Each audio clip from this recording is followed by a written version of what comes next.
और महंगाई के इस दौर में जब हर इंसान परेशान है और कहीं से अच्छी खबर नहीं आ रही, तो रियल एस्टेट सेक्टर से एक बहुत ही अच्छी खबर है जो आज हम आपके साथ शेयर करेंगे। जैसा कि आप सब लोग जानते हैं कि पेट्रोल महंगा होने के बाद दुकानदारों ने भी चीजों की कीमतें खुद साख्ता तौर पर बढ़ा दी हैं, जिससे अवाम का दिवालिया निकल चुका है। मगर इस मायूसी के माहौल में पंजाब रियल एस्टेट से वाबस्ता अफराद के लिए एक अच्छी खबर है। एफबीआर ने अदालत के हुक्म पर इनकम टैक्स ऑर्डिनेंस 2001 के सेक्शन 7E में तब्दीली करती है। जी बिल्कुल, और रियल एस्टेट से वाबस्ता अफराद को टैक्स से इस्तिस्ना करार दे दिया है और कहा है कि फाइलर्स और नॉन फाइलर से प्रॉपर्टी की खरीदो फरोख्त पर अब कोई टैक्स वसूल नहीं किया जाएगा। तो बेहतर है कि जी इसकी जो पेचीदगियां हैं उनका जिक्र और उनके बारे में जो इन्फॉर्मेशन है वो हम इसी फील्ड के एक्सपर्ट से लें। तो हमारे साथ स्टूडियो में मौजूद हैं रियल एस्टेट एक्सपर्ट हैं हमारे फुरकान असलम साहब। फुरकान साहब कैसे हैं आप सर? खुशामदीद ऑन सुनो पाकिस्तान। जी बहुत शुक्रिया, आई एम फाइन। फुरकान साहब, मायूसी के इस दौर में, मायूसी के इस माहौल में रियल एस्टेट के लिए इतनी अच्छी खबर आई है, इस फैसले को आप किस तरह से देख रहे हैं? देखिए जी, इट्स वेरी अमेजिंग डिसीजन।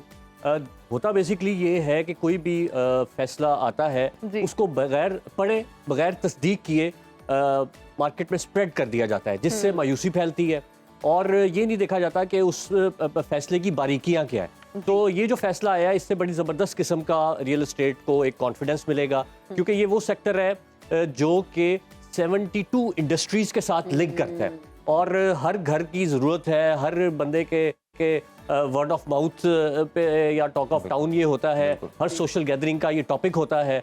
तो कहने का मकसद ये है, ये बेसिकली मैं आपको थोड़ी डिटेल बताता चलूँ। ये जो 7E सेक्शन है ये इम्पोज किया गया था जो प्रॉपर्टीज 2.5 करोड़ से ज्यादा की थी और उन प्रॉपर्टीज पे था जो 30 जून तक जिन अफराद के पास अपने घर और अपने दफ्तर के अलावा ज्यादा प्रॉपर्टीज थी उन पे ये इम्प्लीमेंट होता था। सो जब ये इम्प्लीमेंट हुआ तो मार्केट में खबर ऐसे फैली गई कि पता नहीं कितना बड़ा कोई टैक्स लग गया है और क्या इससे होगा, लेकिन देखा जाए तो ये 2.5 करोड़ से ज्यादा की प्रॉपर्टीज पे था और एक से ज्यादा जिनकी प्रॉपर्टीज उन पे था। खैर, अब ये फैसला जो है लाहौर हाई कोर्ट ने इसको जो है वो कर दिया, रिवोक कर दिया। साहब, अवाम का परेशान होना बनता भी था, क्योंकि मेरा नहीं ख्याल 2.5 करोड़ से नीचे भी कोई प्रॉपर्टी अब रह गई है। महंगाई इतनी हो गई है सर, 2.5 करोड़ में तो मेरे ख्याल से 5 मरले का आपको कोई अच्छा वेल डेवलप कोई घर जो है वो बिल्कुल ठीक कह रहे हैं आप कि प्रॉपर्टीज जो है वो बहुत ज़्यादा ओवर प्राइस हो गई हैं। लेकिन फिर भी मैं समझता हूँ अगर लाहौर को ख़ास तौर पे कंपेयर किया जाए पाकिस्तान के बाकी शहरों से, तो यहाँ प्रॉपर्टीज अभी भी अंडर वैल्यू है। कि अगर आप दुबई में देखते हैं, दुनिया के किसी भी वर्ल्ड में आप के शहर में देखते हैं, जो अर्बन सिटीज़ होती हैं वहाँ प्राइसेस हमेशा बहुत ज़्यादा होती हैं और जो हमें इंफ्रास्ट्रक्चर अब प्रोवाइड किया जा रहा है, जिस तरह के मॉडर्न इंफ्रास्ट्रक्चर है, जिस तरह के मोनूमेंट्स, जिस तरह की फैसिलिटीज़ हाउसिंग प्रोजेक्ट्स आपको प्रोवाइड कर रहे हैं, तो वहाँ पे अभी भी मैं समझता हूँ कि ये चीज़ें थोड़ी सी अंडर वैल्यू है। लेकिन इसमें अच्छी चीज़ ये है कि कंपटीशन ऐसा अच्छा आ गया है कि जहाँ पे जो जनरल पब्लिक है उसको अच्छी से अच्छी फैसिलिटीज देने के लिए हाउसिंग प्रोजेक्ट्स अपना पूरा जोर लगा रहे हैं। तो फुरकान साहब, अब ये जी पूछे प्लीज। जी आप पूछो। मैं ही पूछना चाह रहा था कि अब ये 7E जब खत्म कर दिया गया है तो बूस्ट मिलेगा रियल एस्टेट सेक्टर को?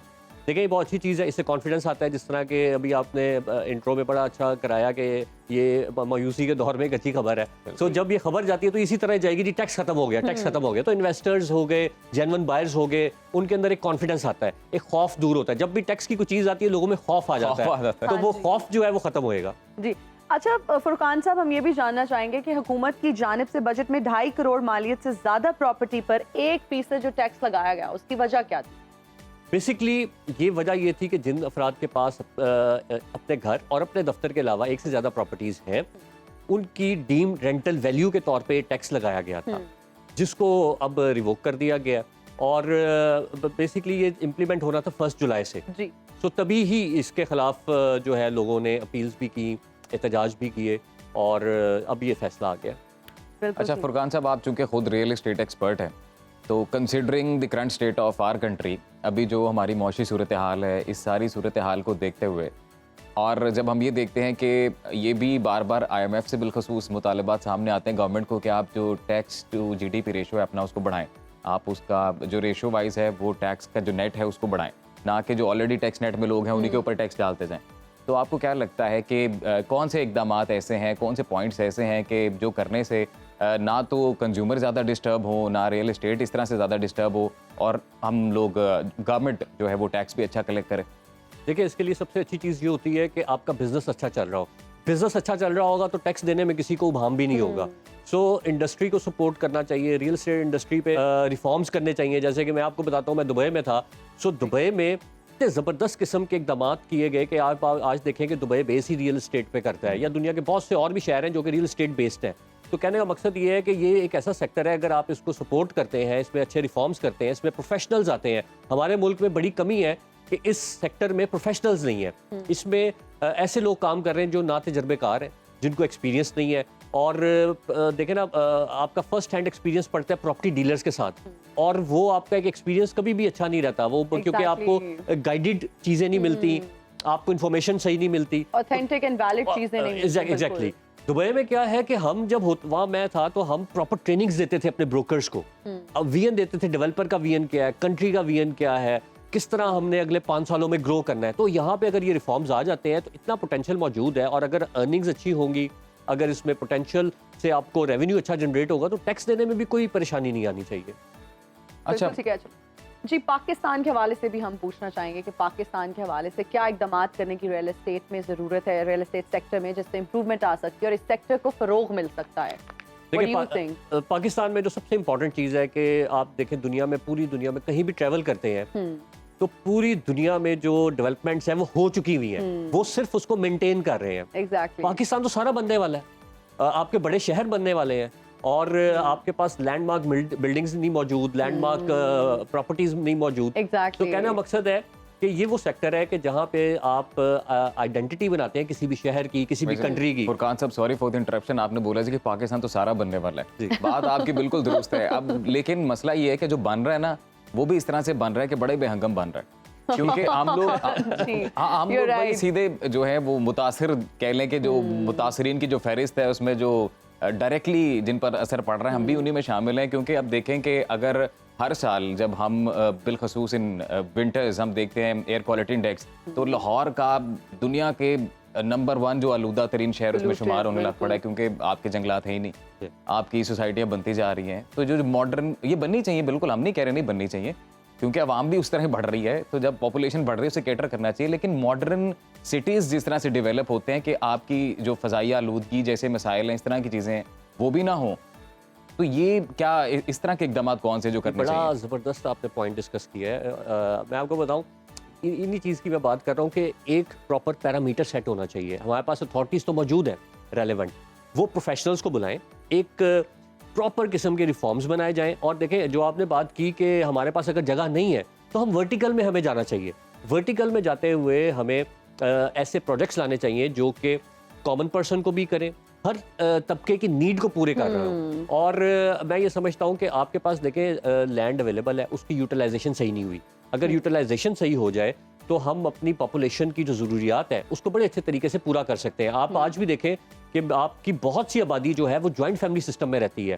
हर घर को ज़रूरत है अपनी अलग फैमिली के लिए, एक घर की बेसिकली हर फैमिली को ज़रूरत है। तो कहने का मकसद ये है कि इतना पोटेंशियल मौजूद है, सिर्फ राइट प्रोजेक्ट्स स्टार्ट करने की देर है। लेकिन मैं ये समझता हूँ आहिस्ता आहिस्ता ये तब्दीली आ रही है। मैं लेकिन ये समझता हूँ कि इसमें जो कंट्रीब्यूट होना चाहिए बीइंग अ सेल्स और रियल एस्टेट एक्सपर्ट, मुझे कि इसमें बहुत अग्रेसिव तब्दीली आनी चाहिए, ताकि 5 सालों बाद जब हम पीछे मुड़ के देखें तो हम दुनिया के साथ कम्पीट कर रहे हो, हमारे पास भी ऐसी बिल्डिंग्स हो। आपको ये लगता है कि ये जो ग्रीन लैंड ब्राउन लैंड में कन्वर्ट होती जा रही है, उसके लिए आपको लगता है कि अवाम को इटसेल्फ एजुकेट करना बहुत ज़रूरी है? क्योंकि जो आम आदमी है वो भी प्रेफर करेगा एक 5 मरले का अपना ज़ाती घर बजाय के एक अपार्टमेंट, वो उसको वो चीज़ ज़्यादा उस तरह से अपील नहीं करेगी।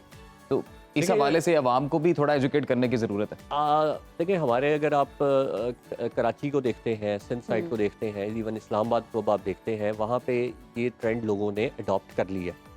पंजाब में ये ट्रेंड अभी अडॉप्ट नहीं किया। उसकी वजह ये है कि पंजाब में एक भी अभी प्रोजेक्ट ऐसा नहीं है जहाँ पे फैमिली ओरिएंटेड वर्टिकल बिल्डिंग हो, जिसको लोग एनालाइज कर सके कि यहाँ पे लाइफ क्या होती है। जिस दिन आपने 2-3 ऐसी बिल्डिंग्स बना ली, लोगों को पता चल गया कि इसके बेनिफिट्स क्या हैं। क्योंकि देखिए, बीइंग अ वर्टिकल प्रोजेक्ट, जब आप कोई भी बनाते हैं वहाँ पे आपको मेंटेनेंस इतनी नहीं पड़ती, वहाँ पे सिक्योरिटी, स्पेस यूटिलाइजेशन बहुत अच्छी है। और आपको क्या कहते हैं, सिक्योरिटी सबसे बढ़ के है। अब मैं जिस अपार्टमेंट में दुबई में रहता था, उसी के रूफ टॉप पे गार्डन थे, हाँ पता जी। ही नहीं होता था कि आप बिल्डिंग के ऊपर है। सारी फैसिलिटीज हैं, मॉल्स हैं, आपके पास जिम्स हैं, रेस्टोरेंट्स हैं, you don't exactly. Feel like living, वो आपको लगता ही नहीं कि you live in a even मस्जिद है, अपार्टमेंट। मस्जिद बिल्डिंग्स में मौजूद है, हाँ तो जी। आपको अपने अपार्टमेंट से निकल के सिर्फ फ्लोर चेंज करना हाँ है जी। And you are having all the facilities. Exactly.